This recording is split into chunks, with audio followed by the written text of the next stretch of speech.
Okay, so today I watched the coolest video and I wanted to share it with you guys. Praveen Mohan is a Hindu. And when he was young, he had some questions regarding his faith. Number one, in his eyes, he saw Hindus as worshiping cows. Strange things, man. We worship cows. You worship cows, the sacred cow. Right?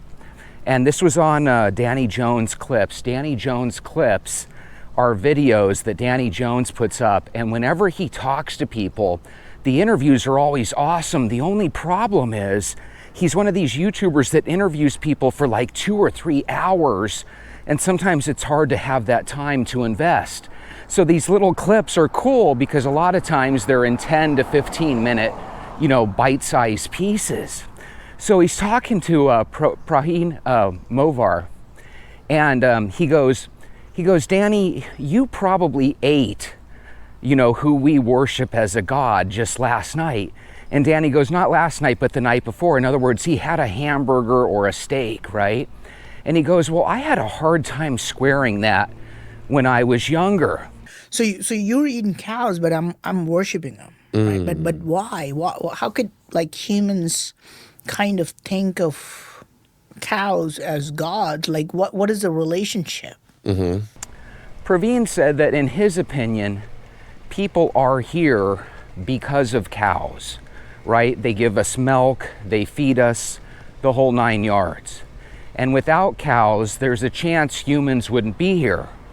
And I thought to myself when I heard that, well, we still have chicken and we still have, shrimp and other meats too, goat, lamb, the whole 9 yards, right? So I don't know if I necessarily agree that without cows we wouldn't be here, but I do agree that cows are super duper important, right? And he goes, when he was visiting the northeast part of the country, and the country is India here, by the way, he goes, I would go up there, and in India, we have these gibbons. And if you look at a gibbon, it's a real cute little monkey-like creature. He said, but the thing is with the gibbons is that they're very human-like. And he gave a couple of examples. Number one, they're very, very cute. Where if you look at a chimpanzee or a baboon or a gorilla, they look very mean, menacing, and intimidating, right? But with these little gibbons, they look extremely cute. And get this, they're actually known for being very kind. So apparently if you see one in the wild, it's not necessarily going to tear your eyes out of your head, right? So he said that he very rarely sees them on all fours. As a matter of fact, he always sees them walking upright, just like a human. And he thought this was intriguing. But the examples of them being like humans goes a little bit further than that. For example, they're monogamous. It's not uncommon to see them in a family unit of a mom, a father, or mother or father, and then 2 kids, let's say. And then if the mom or the dad perishes, then and only then will they find a replacement so that they can kind of stay in this little unit. And if I'm getting any of this wrong, I'm just going based on this guy's story, right? And he said, what's interesting about these gibbons is that when they're teenagers, The teenager gibbons do something very odd. They wait for there are lots of cows in India, and when the cows poop, right, it's called a cow pie or a cow dung. It's found all over. You'll have mushrooms growing on them. When these cow pies dry, they have mushrooms growing on them. And these are magic mushrooms. And these gibbons, especially the teenagers, they've figured out that they can eat those mushrooms and they can expand their... Really? Yep. they actually will watch the cows take a crap, right? So there's this giant wet cow patty, and as it dries, these mushrooms start to grow out of it. And these mushrooms are referred to as magic mushrooms. okay? And he said the Gibbons, the teenagers, know exactly when the dung will dry up and the mushroom's ready to eat. And then and only then will they come down from their trees and eat these mushrooms. Once they're eating these mushrooms, they kind of disappear for a while and nobody sees them. And he says that what he thinks is happening is that these mushroom-eating gibbons are actually enhancing their mind. They're kind of going through a mind-blowing experience that a lot of people describe when they actually ingest magic mushrooms. And a lot of people believe, if you go to there's a lot of theories that maybe once upon a time when we were a little bit closer to apes than man, that maybe we ingested marijuana or some sort of hallucinogenic drug, and we had kind of a mind expansion, an expansion of consciousness. So I'm thinking that 50,000 years from now, the gibbons, or the group of gibbons that are eating the mushrooms, they're going to be on another level than the other apes that are not eating the mushrooms. You understand that? Yeah. So this is like the stoned ape hypothesis happening in real time. Mm-hmm. So the gibbons do this, but look, I mean, is this what we did? Now, by watching the teens eat these magic mushrooms, and by knowing already what the side effect is you're going to have hallucinations, and you're basically going to go on a trip where your brain sees things that you wouldn't normally see in the regular old world that we're in, right? And he made a prediction that in 50,000 years, these gibbons that are eating these magic mushrooms are going to take an evolutionary leap over all the monkeys and apes that aren't eating these mushrooms. And he postulated that maybe back in the day, his ancestors were actually eating these same magic mushrooms from these, similar cows, right? And that maybe that's where they kind of evolved the idea of their religion. Is this how we evolved? Right? Is this what was the catalyst, right? Right. Was it the magic mushrooms that grew on the cow pies? Is that is that the relationship between humans and cows? Look, I mean, think about it, right? Oh. You see where I'm getting at? Mm-hmm. How did you follow, how did you create a religion like Hinduism? What would happen if you took a magic mushroom? Would you see the gods? Yeah, I think so. So the mushrooms were the origin of Hinduism. About 30 years ago, I was living in my own apartment. I was about 20 years old, okay? And I had a buddy at the time that was a dealer selling green, right? And I went to his house because we wanted to get some green. I'm just being honest. It was a long time ago. Don't think bad of me. Anyway, he didn't have any green, but what he did have was what he described as caps and stems. I didn't know what the hell that stuff was. And I go, what is that? He goes, this is magic mushrooms. He goes, these are things where if you eat them, you'll watch TV and then you'll start to see the ground look like it's vibrating, and you'll look at the TV screen and it'll look like it's morphing. It's a great blast of a time. You'll love it. What do you say? Do you want to get some? So I ended up getting some, and I ate some, and I ended up having a really incredible experience because I didn't realize that all you need is a little bit, and I ended up eating quite a bit of it, right? Anyway, I ended up having a really unique, godlike experience, or a religious type of experience. Now, I want you guys to know that I've always seen myself as a believer in, the afterlife and a God.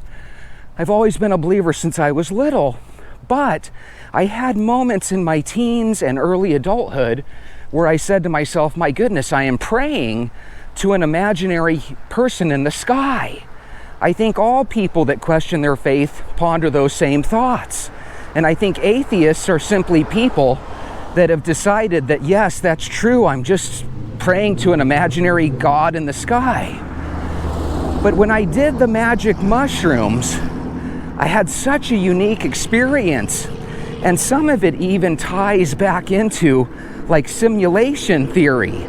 Because I remember one of the things that they taught me, or that I was told by this entity I was kind of communicating with, was he asked me to look at a tree that was right outside of my apartment. So I looked at the tree, and this voice kind of guided me to the idea that what I was looking at wasn't an actual three-dimensional tree. I was actually looking at a two-dimensional piece of artwork, so to speak, and that only as you get close to it does it become three-dimensional. And if you ever listen to people that profess simulation theory, they suggest that even something like whatever is behind me doesn't really exist until I turn around and observe and acknowledge it. And that was the experience that I got as a 20-year-old kid eating some magic mushrooms. Now, again, I don't want you to think that I do that all the time. As a matter of fact, that was the last time I had done that. But it was such a unique experience that it solidified my faith. And here's the crazy thing. There's a lot of atheists that after eating magic mushrooms lost their atheism. Because one of the things that you go through is an experience or feeling that's hard to deny. And that experience is this: there's something more than just the material world. And when you experience something like magic mushrooms and then you realize where they come from, it comes from the poop of a cow where a mushroom grows up from it, and then you dry out those mushrooms and you eat them and you get this experience. And it's really, really weird, and other stuff happens to me, but again, it's like a 30-year memory, you know? But it was just fascinating, and ever since then, my belief has just been ironclad. I believe that there's a God up there. He might be playing this video game that we'll call life, right? The big simulation. He seems to ignore prayers, right? Yet for some reason, we all yearn for him to be true. It's really an interesting little dynamic that we have. But anyway, when he said this, it was fascinating to me. In my 30s, I read a Time Life book about religions of the world, and I remember them talking about the importance of the sacred cow in India and in the Hindu belief system. So I remember that, but I read that long ago. So just to kind of hear him talking about this, I thought it was interesting. And I don't know if they view the cow as a god. I don't think they do. Like, I don't think they see it like they do Vishnu or Krishna or whatever. I think it's something that they just kind of hold at high esteem, right? I think that's how they view the cow. But, oh my God, did Jesse just tell us he did magic mushrooms back in the day? Guys, I did. And it was such a unique experience. I don't know if I would recommend doing it where you only have like one roommate with you. You probably want to do it where you have multiple people there to watch you and stuff. But again, I wouldn't even recommend doing it. I'm just saying. I'm glad I had that experience. Punky Oliverio says, the guest seems very dehydrated. So guys, there was something really unique about this guy. As he's telling this story, it was really weird. He was stopping every 15 or 20 seconds to take a sip of his drink. Like he was dehydrated. It was borderline comical. Astro Bro says, the main reason I was told is because a cow's milk can feed us during hard times, and it would be offensive to cause harm to a being that helped save your children when you were helpless. So again, if you think about it, with farm animals, they say that a hen can have 1 or 2 eggs hatch each day, right? Or at least 1 a day. And then with a cow, you have an endless supply of milk. Like, there is something kind of beautiful about that relationship. You know, hey, the farmer protects the cow, takes care of the calves when the cow gives birth, feeds the cow, and you get the milk in return. It seems like a really good relationship. And then when they get really big and plump, you get the meat out of them too. Ooh, unhinged reality. 9518 says, I was born a 5th generation dairy farmer. Cows have a beautiful soul. Do you guys remember Elmer glue when we were little? Remember your mom would get you a bottle of Elmer's glue and you'd see that beautiful Bessie the cow or whatever the heck her name was. They do seem to have a natural smile to them, and they do seem like very kind animals, especially when you consider how big and strong they are. But you know, when you grow up watching bullfights and stuff, they can be mean too. At least the males can, right? PB82250 says, Hindus don't worship cows as gods, but they do consider them sacred animals. Cows are associated with deities, and they symbolize Mother Earth, maternal figures, divine and natural beneficence, and kindness and strength. And yeah, I think if you look at the cow for what it is, if it was one of those water buffaloes that they have in Africa, those things are mean as hell. Have you ever seen that? They are mean. But with these cows, they seem really gentle. They really, really do. I'm sure every now and then you get one that's a little crazy and stuff, probably breaks through the stall or whatever the hell it's kept in. And, but yeah, they seem like good animals. Andre DeCara's number 2 says, I live in the Caribbean, and I have walked through many cow pastures looking for these mushrooms. The cow has given us enlightenment. Praise Yah. So I used to hear stories where universities would be doing like psilocybin testing and stuff. And so they would go to local farmers and they would have arrangements where they would give the local farmer X amount of dollars, and then they would have the students pick up the mushrooms to go back to the university to do whatever tests they do. And it's really interesting, guys. Think about this. If we were at one time great apes, and keep in mind, I'm a Christian, so I don't really think we ever went this like straight from an ape to slowly but surely evolving to what we are now. I think we were kind of always the way we are now. That's just my opinion. I guess science will say that I'm wrong. But what's interesting is, could there have been an ape that was a little bit smarter, and could it have taken some magic mushrooms or something, and then all of a sudden had this brain explosion of intelligence and other ways of looking at things? And then was that ape able to share it with other apes and get a community where they were kind of learning new ways to think about things? Because that's ultimately what happens with these psychedelics. You see things in different ways. And I could see apes all of a sudden branching off, just like Praveen kind of suggested. And in this situation, it would be us. Can you imagine that being us? Now, if you can, imagine a future like Praveen's saying, where all of a sudden we have other animals that are taking these leaps in knowledge. And it's so weird to think about this, but it's really true. I don't know if you guys have seen, but they have said that orangutans are actually, they're actually going through like a stone age, because there's certain parts of the world where people have caught in pictures of them and they're fishing with fishing poles and stuff. And I don't mean with a line and everything, but they're using wood poles to reach in and pluck out bugs and fish and stuff. So if our ape ancestors are starting to go into a stone age, and if modern day scientists can start feeding these animals psychedelic drugs, is the sky's the limit? Could you actually teach one of those apes how to slowly but surely get a little bit closer to the human being and intellect? It's absolutely amazing.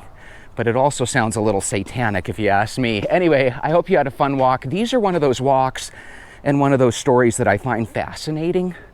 And I also find it fascinating that today you're going to hit the thumbs up button. I'll see you tomorrow.